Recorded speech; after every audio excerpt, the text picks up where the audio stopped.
other shows we have for you to enjoy at myclassicradio.net. The Avengers was most certainly not a household name in South Africa prior to the radio series. With no national television service until 1976, the mechanism simply was not present in the country to show television programs to mass audiences. While many other countries revelled in the filmed adventures of John Steed and company, South Africa was not equipped to join in the fun. The series took Britain by storm and made a major impression in the American markets, being that greatest of rarities, a British series given a network transmission slot. However, as a filmed series, rather than a videotaped one, The Avengers was able to gain a modicum of exposure in South Africa through film rentals. Come and listen at myclassicradio.net.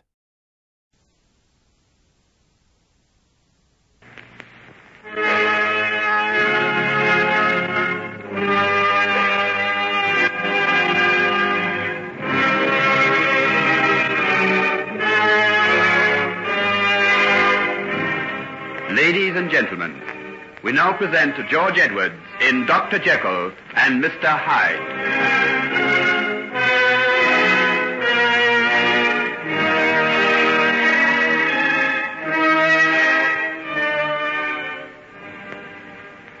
Margaret, my dear, dinner has been waiting almost 10 minutes now.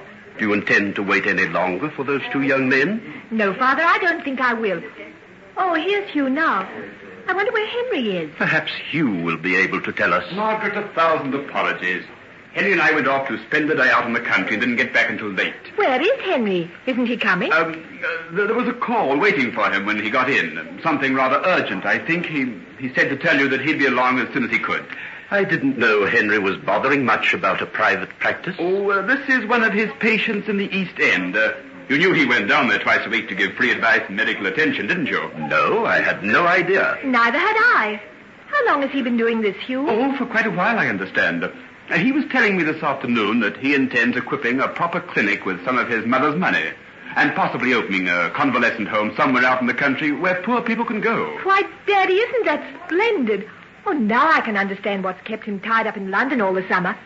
And me thinking it was something else. Well, I'm very glad to hear that he's putting the money to such good use. And now, Margaret, my dear, our guests must be famished. I've asked John Fairley to take you in to dinner. Are you ready? Oh, but I'd much rather go in with Hugh. I want to hear what he's been doing on the continent and a whole lot more about Henry's clinic. Oh, I'm afraid that will have to wait, my dear. Here's John now, and you can't disappoint him. Then don't you go sitting half the evening over your port, Hugh. Not even Mr. Utterson's excellent wine shall keep me away from you. Oh, hello, fella. Oh, hello. When did you get back? 2 days ago. See you later, Margaret.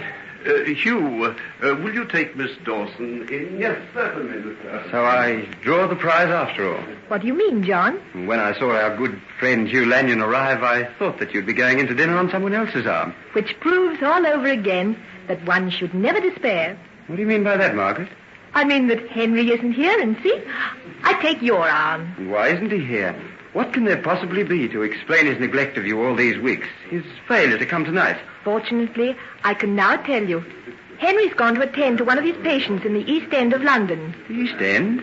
I didn't know he had a practice there. Neither did I, but he has, and he's there now, because he feels that to help one of those poor people down there is better than to be here eating and drinking with us. And I agree with him. And now, if you'd kindly move my chair. Oh, I'm sorry. Really, I apologize.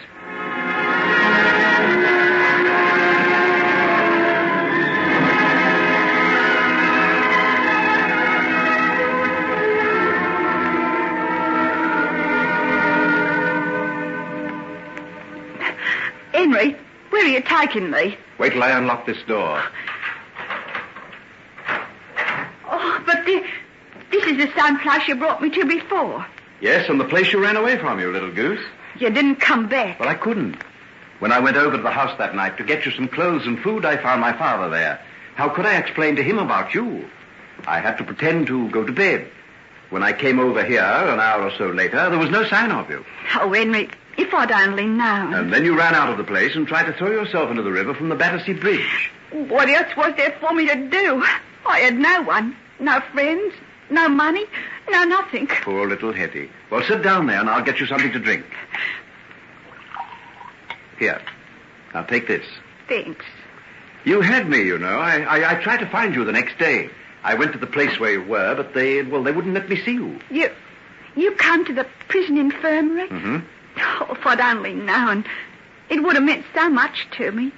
Why didn't you leave a message? Just a word. I did. I told the warden to tell you that I'd been. I left some money and a note. I never got them, never. And all this time, I've been so bitter. It's made me worse than I'd have been otherwise. How? I was one of the bad ones in that place I got away from today. The matron told me I had a criminal mind. They shut me up by myself. They weren't going to let me out. I was to stay there for another 3 months for bad behaviour. So you ran away? Yes. One of the warders, he helped me. So they're not all inhuman, then? You don't think he did it out of kindness, do you? I paid him for everything he did, the beast. Hetty. I meant what I said this afternoon, that I'd die before I went back there. You poor little thing. Have you got any more of that brandy? Well, what about something to eat? There's food in the cupboard over there. Food? Real food? I haven't tasted any for nearly a year. Well, here it is. Chicken, white bread, and butter. I can't believe it's true. Well, it is. The whole nightmare of the past is over, too. I'm going to see that things are better for you from now on, Hetty. I couldn't be much worse. That's one comfort. Well, tell me what happened to you after you came out of the hospital. Oh, you mean after I tried to throw myself into the river? They sent me to prison for 3 months. It's against the law to attempt to take human life, they told me. Even your own. And then? I made some friends in there. They were in for other things, stealing mostly. I went to live with them when I came out. Well, I was a beginner at the game, and I got caught pretty soon. For stealing? Uh-huh. Got a year for it. I should have been coming out now, but they decided to keep me there for insubordination and insolence. That's about the lot. I ran away this afternoon, and here I am. If I get caught, I guess I'm there for years. They don't encourage prisoners to run away. They won't catch you. What you going to do with me? I'm going to keep you here for tonight. No one will find you. It's my laboratory. No one ever comes here but myself. But no running away, mind. Is it likely? Without the cops in London on the watch out for me? Good. Then I'll leave you now. There's a bed over there and plenty of food. I'll see you first thing in the morning. Will that do? Yes, that'll do. I'll have to do. I guess I've got to take anything from you now. You won't have to take anything from me. Couldn't be any worse than what I've been taken in the past. No matter what it is, prison and the warders, solitary confinement weren't any worse than knowing that you'd tricked me, let me down. Oh, Hetty, please don't. But you did, didn't you? You got me off to London knowing darn well that you'd never come and see me like you promised, didn't you? All right. You don't have to say anything. I know. Will you let me try and make it up to you? Huh? How? By flipping me a fiver and telling me to run home and forget all about it? Oh, no. I won't let you down this time. I swear I won't. But you won't want to be saddled with me now, any more than you did years ago. Oh, don't worry. I understand these things now. I'm not green anymore. Perhaps you like me better that way. I liked you before. But not as much as you did your good name. It wouldn't have done for Henry Jekyll to be mixed up with a common little nobody like me. And it wouldn't do now. So don't think you fool me, Henry. But I'm not trying to fool you. I acted like a cad, and I admit it. Now I'm willing to try and help you. If you don't think I'll do it, well, you can walk out that door. Oh, no. It's nice and comfortable here. And I've had precious little comfort for a long time. I think I'll stay. Yeah, that's right. I'll stay. Maybe you'll get sick of me like you did before. But you won't get rid of me so easily this time. Not be a long shot.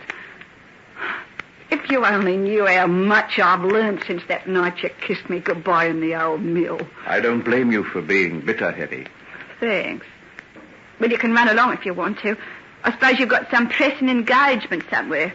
Give the lady my kind regards, and I'll be waiting for you tomorrow. So long.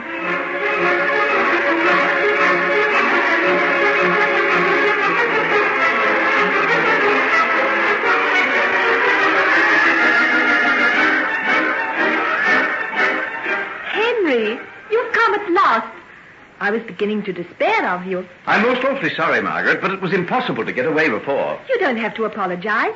I understand perfectly. Hugh gave me your message. I think it's just wonderful of you, Henry. What is? That work you're doing in the East End, the clinic.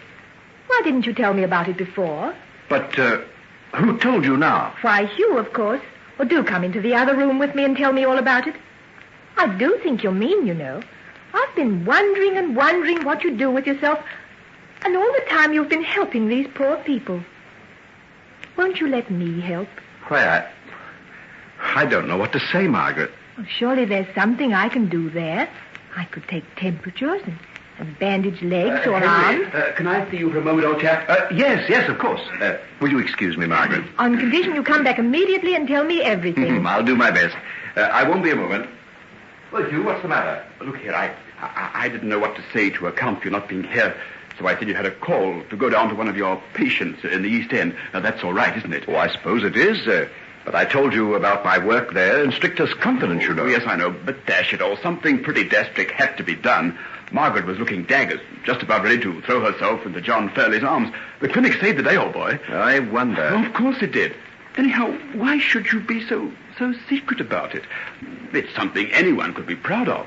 Not many fellows with your money and opportunity cares a hang for the poor wretches down there. You know, I think it's juiced decent of you. Thanks, Hugh. Thanks. It's nice to feel that someone thinks well of me. Oh, I'm not the only one. Just look over there. Look at the way Margaret's watching you. Go on. Follow up your advantage. Her father's been hoping that you've been up to all sorts of crimes while she's been away. And all the time you've been above reproach. Hugh, shut up. You're an idiot. Come on, Hugh. You've had him all the afternoon. I've not seen him for ages. He's all yours, Margaret. And see you make the most of him. I wish he'd make the most of me. You will let me come down to the clinic with you one day, won't you, Henry? Yes, of course you can. When?